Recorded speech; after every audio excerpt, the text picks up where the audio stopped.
Kevin De Bruyne after the game saying for the first time I saw a team playing 5-5-0. Let's get some French perspective on this, shall we? Jules is with us. Frank as well. Frank, I know you weren't particularly impressed by this game because you texted me and told me you turned it off. Yeah, well, that's not completely untrue. I put it on my phone and I watched it every 10 minutes to see if they were scoring a goal. But it's true that I was bored. I was bored by the non-pace of the game. I would say the tiki-taka of Guardiola again, trying to find a solution where you cannot cross the ball because you don't have any striker tall enough. You don't have a striker at all. And therefore, you try to find a solution against a very defensive but very well organized Atleti team. And when I switched off and I watched Benfica-Liverpool, I saw a game of football with craziness, with pace, with indecisions and everything, where, well, it was boring, it was slow, and I didn't want to watch that game. It's not Champions League for me. So I won't agree with what Stevie said. I won't be that harsh on Guardiola. He tried to find a solution. He didn't. But I think he has to stop not playing with a striker. He needs a striker. Your colleague on your podcast, Jules, would take the contrarian view, saying Atletico Madrid went there, they went toe-to-toe, they've still got a chance to go back in the second leg. Some people who appreciate this style of football. Will you take his tone as well?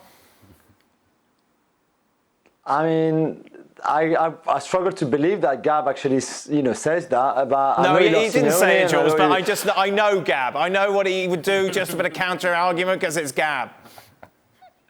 I think even Gab would not say that. I mean, I agree with Stevie and Frank and everybody else, and Guardiola when he said that it was prehistoric football.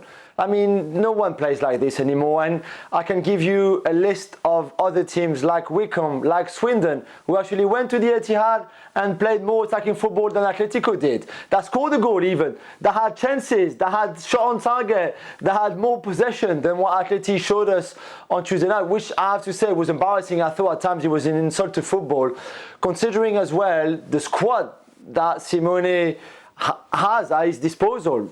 A squad that surely deserve better tactics, more attacking football than that. If you think about Antoine Griezmann, he spent 60 minutes on the pitch, touched the ball 16 times, never in the City box, 7 passes, one of them being the kickoff. I mean, surely if you're Griezmann, what was the fun in that? Why did you actually go and play that game, considering all you did was running and try to defending? Oh, but he recovered the ball 4 times, so maybe Simone was happy.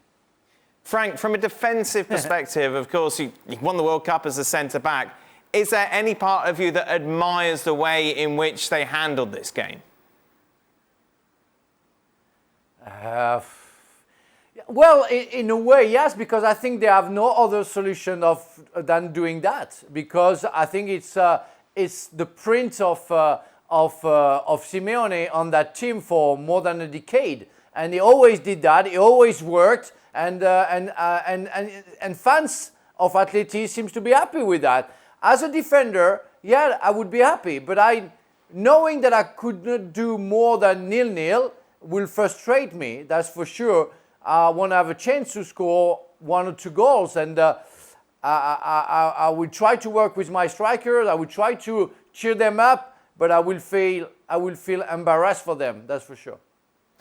More from Jules and me putting words into Gab's mouth on the latest edition of the Gab and Jules podcast. That drops on Thursday. Be sure to check that out. You can download that over on the website or over on Apple Podcasts as well.